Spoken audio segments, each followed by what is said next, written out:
Officer Megan Raskin thought it was just another traffic stop, another driver with another excuse. But everything changed when the man she pulled over revealed something she never saw coming. A Secret Service badge, right in front of a packed courtroom. "You can't be serious, Officer Raskin," the man said loudly, his words sharp enough for the entire jury to hear.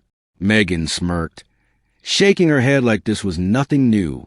She'd heard it all before. The courtroom, filled with people waiting for the next case, went completely silent. Everyone's eyes were locked on the tall, well-dressed black man standing confidently at the witness stand. His voice was calm, his stance steady. His name was Darren Cole. He was 32, wearing a clean, gray suit and speaking with a smooth, steady tone. Looking at him, you wouldn't think he was trouble. But to Megan, from the moment she pulled him over on a quiet road near Valdosta, Georgia 3 weeks ago, that's exactly what he seemed like. Now, here they were. Courtroom 4B, Tuesday morning. Judge Brenda Leary leaned forward slightly, watching closely without saying a word. Megan had already given her side of the story. Quickly, almost like it wasn't worth much of the court's time. She said Darren's car had a legal tint. She said he refused to cooperate. She said he acted suspicious and made the situation worse. Now Darren was calmly explaining his side, carefully and clearly, and Megan couldn't even hide the amusement on her face. "So you're telling me," Megan interrupted, arms crossed, "you were just driving through on business?"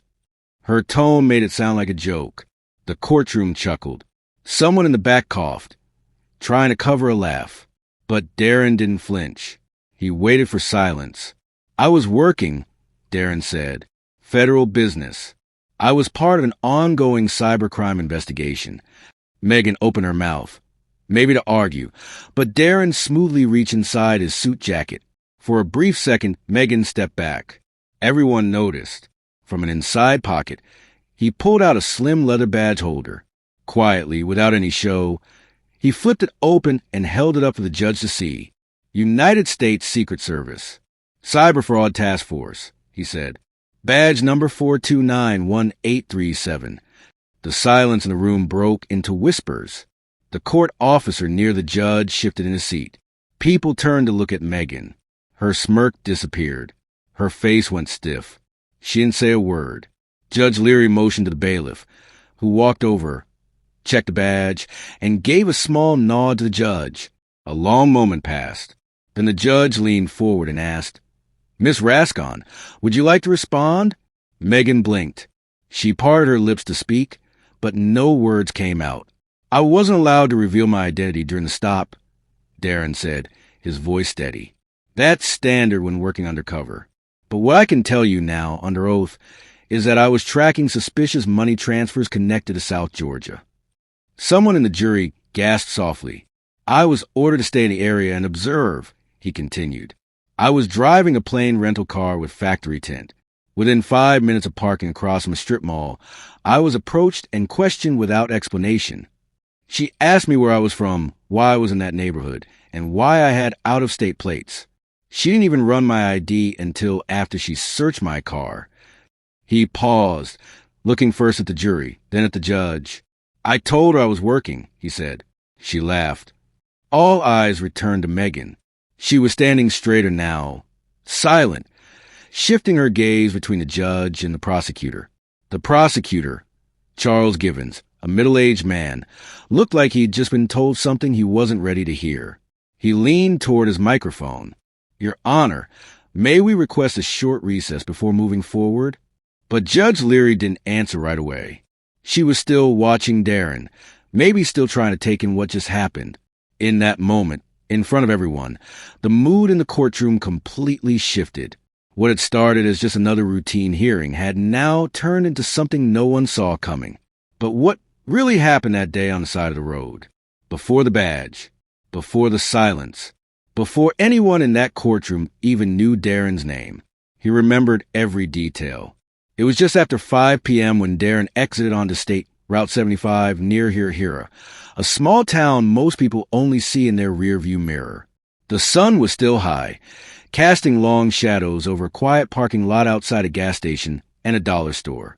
Darren parked near the edge, facing the street, in a silver Nissan Altima he'd just rented from Jacksonville. Nothing flashy, just another car covered in southern dust. His assignment? Watch for a suspected courier moving digital money through physical cash drops at small-town ATMs. His job wasn't to interfere, just to observe, quietly. But before he could even pull out his phone to make a note, he noticed a patrol SUV circling the lot. It passed once, then again, slower. Darren didn't react. This wasn't the first time someone had watched him. Then the flashing lights came on. The SUV cut across the lot and blocked him in at an angle. The driver's door flew open quickly. A tall white officer stepped out, her hand resting near her belt, not on her weapon, but close enough to send a message. Her name tag read, Raskin. You from around here? She asked as she walked up. No, ma'am, just working, Darren replied, calm and polite. Working? Doing what? He glanced at her. He knew this game well. Say too little? You must be hiding something. Say too much? You're being cocky. I'm just observing some activity in the area, he said. Her eyes narrowed. Observing? She stepped closer. Step out of the car for me. He sighed softly, raised his hands where she could see them. Is there a reason, officer? Your window tint's illegal, she said. Can't even see into the front seat from the side. That's a safety problem. Darren looked ahead. He knew the tint was factory standard. He had checked the specifications. But he didn't argue.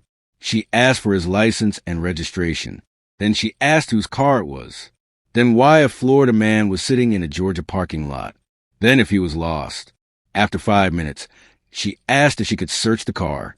Am I being detained? Darren asked. You're acting suspicious, she said. He gave a quiet laugh under his breath. That word always showed up.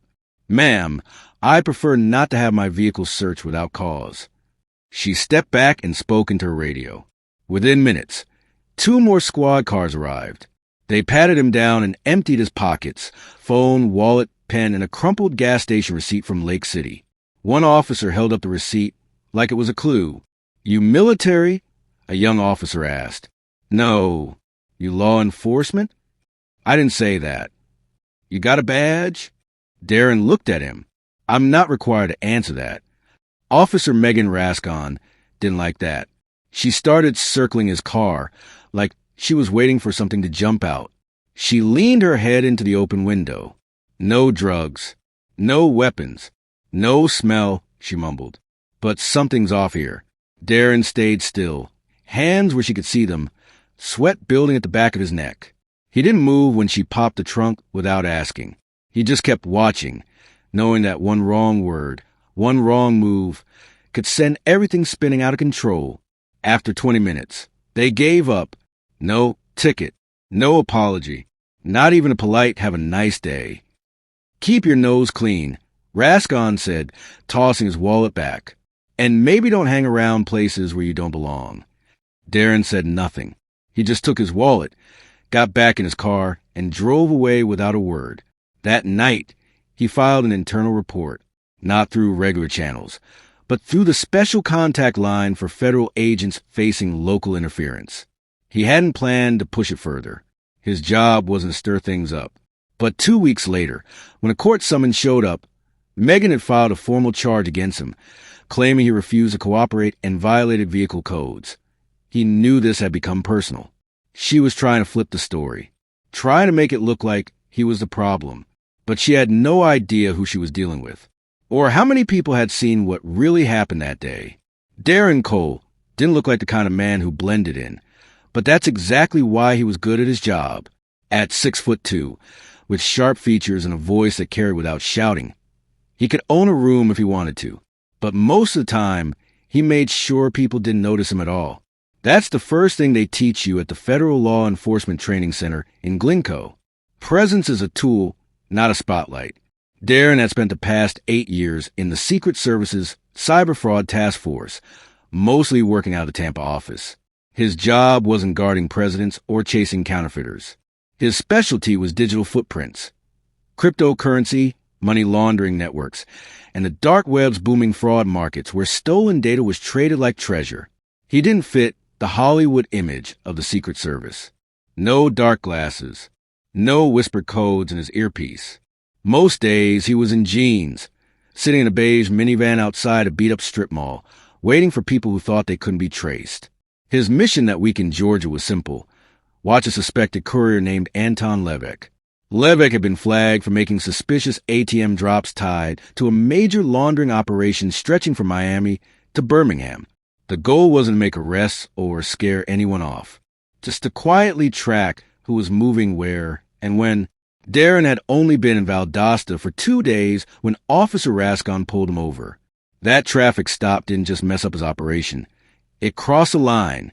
He'd kept his badge hidden on purpose. Not just because it was policy, but because it was his protection. In his line of work, that mattered. When the wrong person finds out who you are, it can lead to being followed, exposed, or worse. But being treated like a criminal while doing his job, that still cut deep for Darren. It took him back to something his father once told him back in high school, after a local cop accused Darren of stealing his own bike. It doesn't matter what badge you wear if they've already decided they don't like the way you look. His father, Clarence Cole, had worked in shipping at UPS in Gainesville for 27 years. Never missed a shift, never raised his voice. But the world always had a way of reminding black men who stood too tall or spoke too clearly exactly how they were seen. Darren didn't like talking about what happened that night in Hira. Not with his supervisor, not with his girlfriend, Simone, not even with himself. But the report had to be filed, and when the court citation landed in his mailbox, he knew he couldn't stay quiet anymore. His supervisor, Special Agent Carla Drummond, called him right away. "She actually filed charges against you?" she asked, sounding tense. "She did," Darren confirmed. Carla let out a slow breath. "Do you want us to step in?" "No," Darren said. "I want to handle it in court." "You sure?" "I want them to see this happen. I want it on record." So, Darren prepared his case. He gathered every detail he could legally share. Surveillance logs, GPS records, even a time-stamped photo of Officer Raskin standing by his open trunk, her hand resting on it.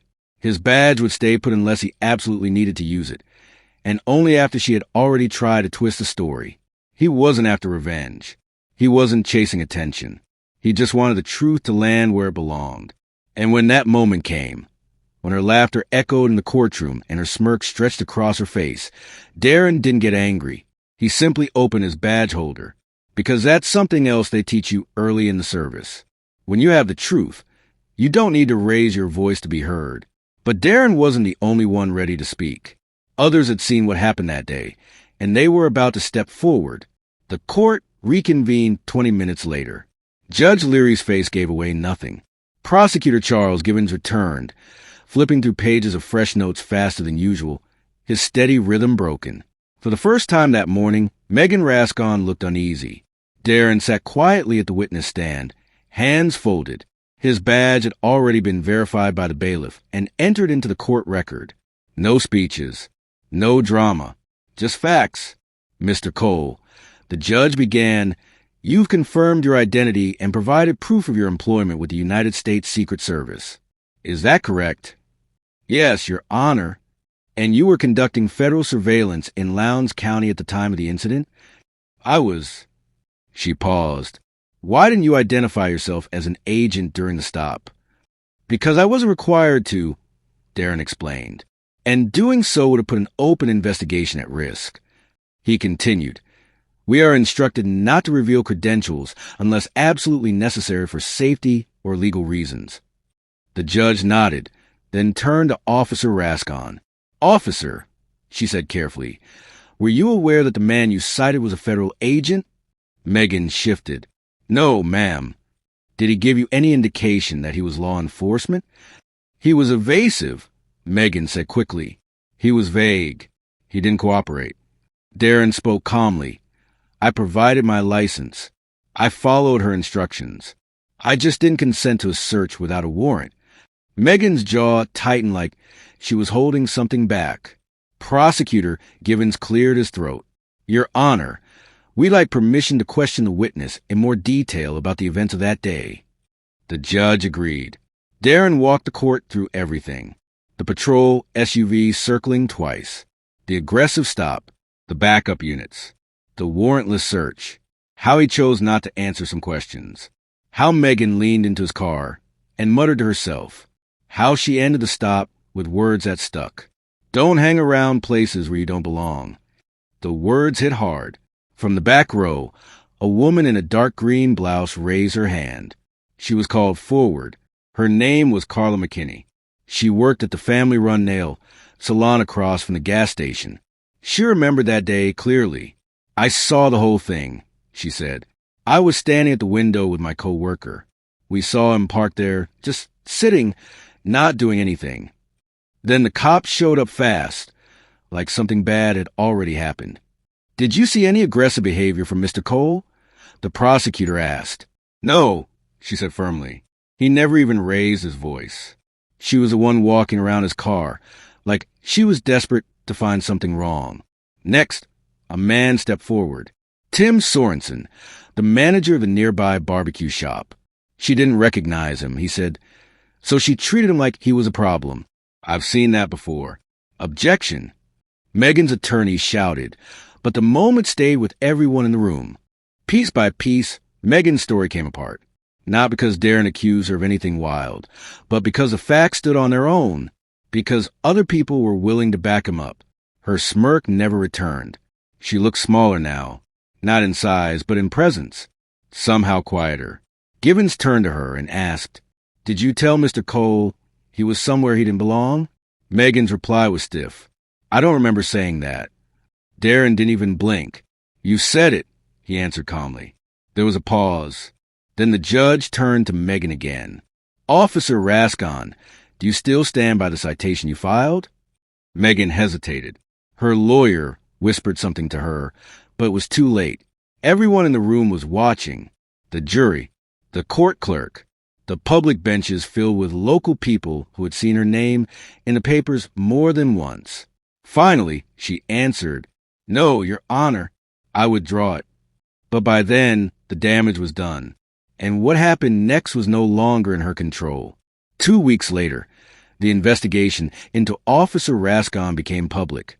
The Valdosta Police Department, now under pressure from internal review boards and growing community attention, issued a statement. We take these matters seriously and are committed to transparency. To Darren, that didn't mean much. He'd heard those carefully crafted words before, polite, vague, and distant.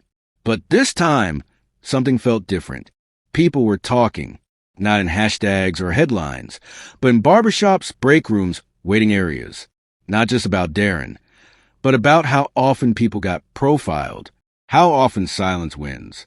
What stuck with most people wasn't the badge. It was how calm he stayed in court, how he let the facts speak for themselves.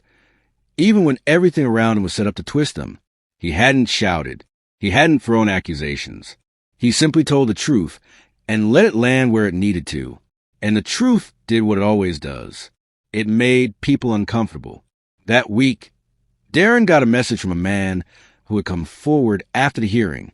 His name was Julian Withers, a 45-year-old high school history teacher from the same Georgia county.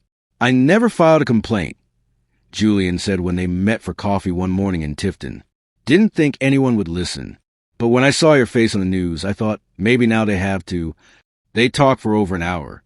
Not just about Raskin, but about the weight people carry every time they get behind the wheel. It's not just fear, it's exhaustion.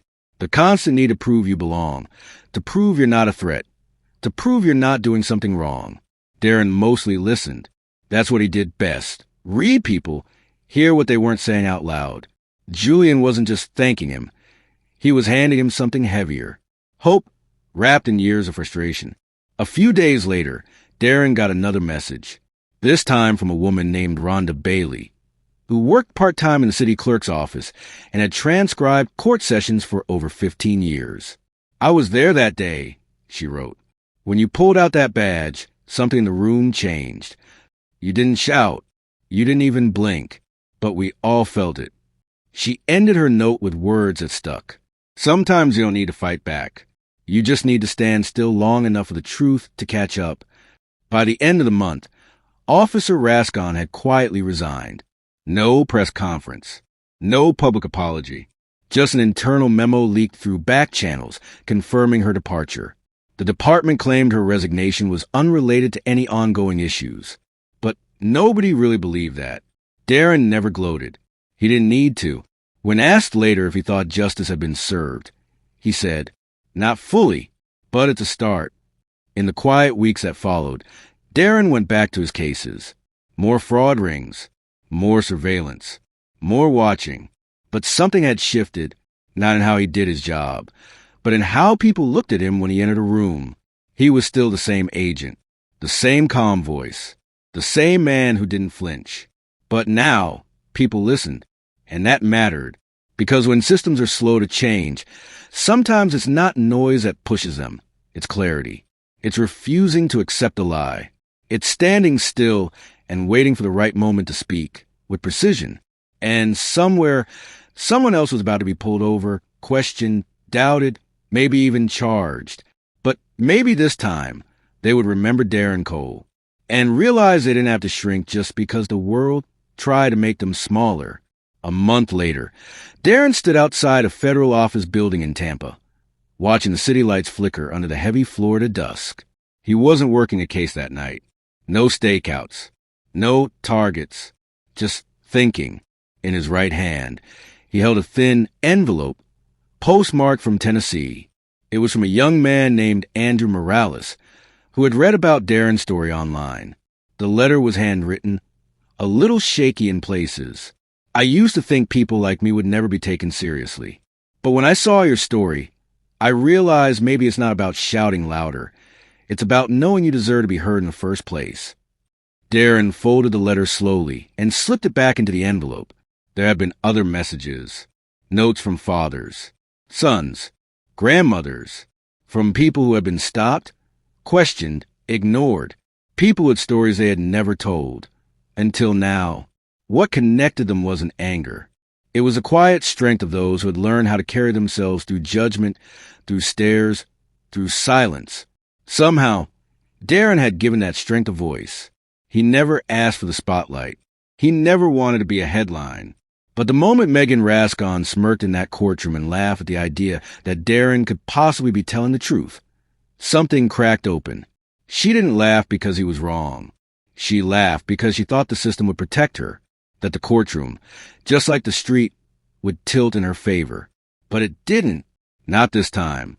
And maybe that's where real change begins. Not in policies, not in press releases, but in raw, honest moments where the truth forces people to stop and look at themselves.